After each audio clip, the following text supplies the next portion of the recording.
we are running. It has this incredible impact on almost every dimension of your life. You'll see thousands upon thousands of results, everything from improving skin to improving eyesight to improving your performance on intelligence tests to improving your heart health, and nobody truly understands why it works, but we know it does work. 80% of the good ideas that I have in the business come from Thinkitating. 80% of your business ideas are coming from this state. That is what I want more people to understand. The big thing to understand is that in Western civilization, we are trained to exist in what you could call a monophasic state of awareness, right? Which means we think of consciousness as primarily existing in the beta or the waking state. So you and I are conscious right now, and we are existing in one particular level of consciousness. But if you look at indigenous cultures, people in indigenous cultures, they operate in multiple levels of consciousness. For example, I spent some time with a tribe called the Achua in the Amazon rainforest. In the Achua, they have this weird ritual. At 4 a.m., the families get up and they come together around a campfire and they drink tea at 4 a.m. and they discuss their dreams. See, the Achua believe and they communicate with tribes across the rainforest through their dreams. They believe that the dream world is as real as our physical world right now. Now that is tapping into a different state of consciousness. Now whether that's true or not doesn't matter. The point is they believe that there are multiple or polyphasic states of consciousness. So meditation actually gets you to go away from a single state and tap into altered states. And there's a powerful thing that's happening. As people are studying meditation, as people are studying mindfulness, what scientists are discovering is that it has this incredible impact on almost every dimension of your life. I remember seeing you speak on stage at AFES, and correct me if I'm wrong, but you mentioned something called thinkification, right? Thinkitating, yeah. Thinkitation, right? And tell us what you're doing when you thinkitate. So for me, I use a very basic meditation practice, which is something I want to get back to. With yours is what you tell people to do, but I do box breathing. I found that doing 4 equal sides does not work for me. It makes me feel out of breath. So I've just adjusted it to suit what's pleasurable for me. It takes me into an alpha wave state. If I'm stressed, maybe it takes me 20 minutes to get there. If I'm already relaxed, maybe it takes me 3 or 4 minutes. Once I'm in an alpha wave state, which is typically classified as being calm and creative, which is exactly how I feel. I feel wide awake, I feel really sharp. I'm breathing. I do breathe in through my nose, out through my mouth. I get into that alpha wave state where I feel like ideas either from my subconscious or just normally disconnected regions of my brain begin cross-talking. Right. So I get very creative solutions to a problem that maybe the night before completely eluded me. The reason I call it thinkitation is in meditation, you're not supposed to grab onto your thoughts, which I actually found frustrating, and so it was causing me a problem in meditation. So I thought, well, what if I just promise myself that once I get into that state, then I can grab my computer, put it on my lap, continue my breathing cycle to stay in that alpha wave state. But if an idea comes that's interesting, I will grab. I don't think of it as grabbing it, to be honest. I think about it as riding a wave. And so I'll write it, really follow it, see where it goes, take notes, write it down, try to get back on the wave or catch a different one. And probably 80% of the good ideas that I have in the business come from Thinkitating. That's incredible, right? 80% of your ideas are coming when you're accessing these states. Now that's what I'm talking about. You're accessing an altered state of consciousness. Now, scientists can measure that. If we hooked up Tom's brain to an EEG machine, what they would see is that you're probably going to see an increase in alpha waves and an increase in theta waves. What science is finding is that alpha waves, which is what emerges from your brain when you are relaxed, right? Yep. is very soothing, it's very relaxing, and if you continue relaxing more, you get into what is sometimes called waking theta. Theta is the state your brain is in every night just before you fall asleep. When you fall asleep, you go into a deeper state called delta. But here's the unique thing. When you're at theta, ideas flow. In fact, there's this legendary story of Thomas Edison where, and maybe you've heard this, he would practice this napping technique where he would hold a metal ball in his hand and there'll be a metal tray below his desk. And he'd sit in his chair like this and drift off to sleep. And just as he goes into sleep, his hand would drop, the ball would clang on the tray, waking him up, and he'd have his ideas. Now, what was he doing? He was dipping into theta to pull out ideas. In fact, There's this quote by Edison which says this: ideas come from space. It's hard to believe, but it's true. Ideas come from out of space. Now, isn't that similar to what you're doing? You're using your own language, but you're dipping into theta to pull out ideas, and you just said it, 80% of your business ideas are coming from the state. That is what I want more people to understand.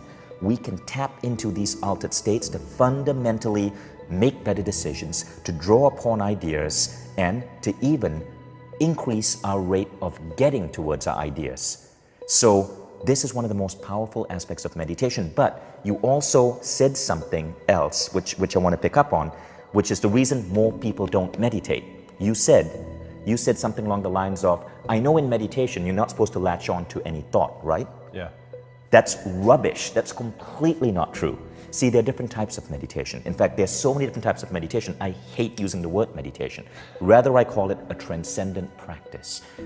A transcendent practice is any practice where you go out of the physical world and you go within. So meditation, breathing in and out, box breathing is a transcendent practice, but closing your eyes and just being grateful for your life is a transcendent practice. Closing your eyes and thinking compassionately about someone you love is a transcendent practice, and thinkitation is a transcendent practice. You're going within. And then there's modern meditation, which is about becoming better at the world. Meditation is not about becoming better at meditation, it's about becoming better at functioning in the modern world. And so when you understand that transcendent practices are these beautiful things we can tap into to get better at life, you see meditation in a completely different way. Meditation helps you bend reality. There is a myth out there in the world that I call the hustle myth. It says that it's about hard work, that it's about working harder than the competition. It's about busting your back for 100 hours a week. I call bullshit on that, because I also see people who focus on themselves first, who have a steady meditation practice, who learn how to tap into intuition and then how to visualize their goals. And they work significantly less but get far better results. You can hustle or you can surrender into your inner space. And I'm a big fan of surrendering into your inner space. Hustling, to me, is an outdated, broken approach that leads to overwork, it leads to broken marriages, it leads to poor relationship with your kids, it leads to aging faster. Don't hustle. It's a myth. All right, so I'm the king of hustle. So right now you're going to convince me to be, and I'm actually super open. Right. I always want a better answer than where I'm at. So explain to me, and obviously I've heard you talk about this, but I have questions. Explain to me what it exactly means to surrender into something. So let me give you an example. Now, you said you're the king of hustle, right? But I would actually debate that. When I talk about hustle, I talk about the people who believe that you have to work an ungodly number of hours to be successful. There is a much healthier way. So there are two different types of people who are talking about entrepreneurship today. There's the type of people who talk about entrepreneurship purely in the physical sense. It's about the number of hours you work. It's about the number of phone calls. And of course, hard work has its place. But then you see the rise of books by people like Michael Singer, who wrote the book, The Surrender Experiment.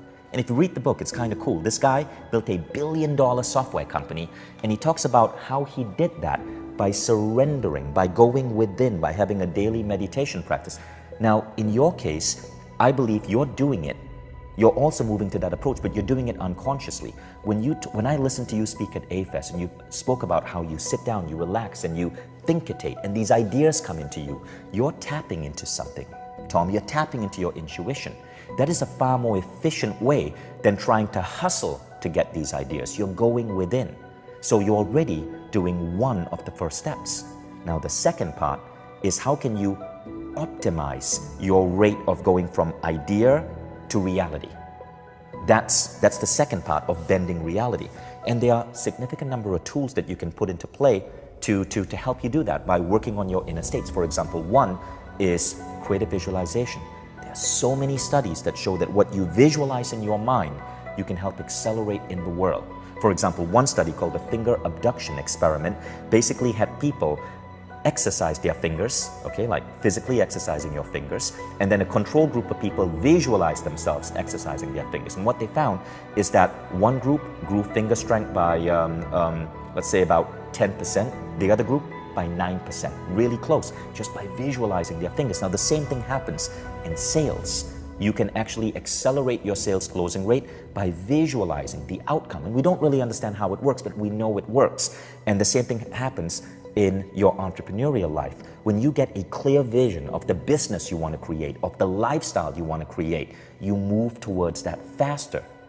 And so meditation to me is not just about going zen. It's not just about like focusing on your breathing. It's about knowing how to tap in, which you do so well, and then knowing how to get clear on what you want and to focus on that vision for a few minutes every day.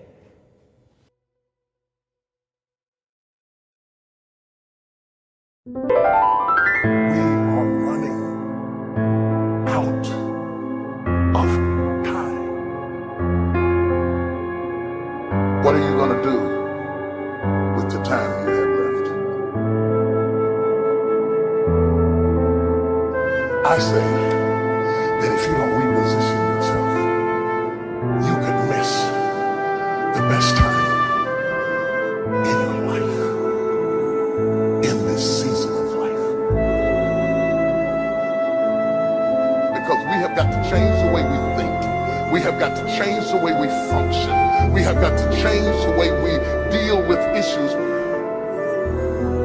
And the reason that you have to begin to reposition the way you think and the way you function and the way you feel is that we many times are stuck between the lines of limited thinking and limited people and limited ideas and limited philosophies, and there's something creative down inside of you saying, let there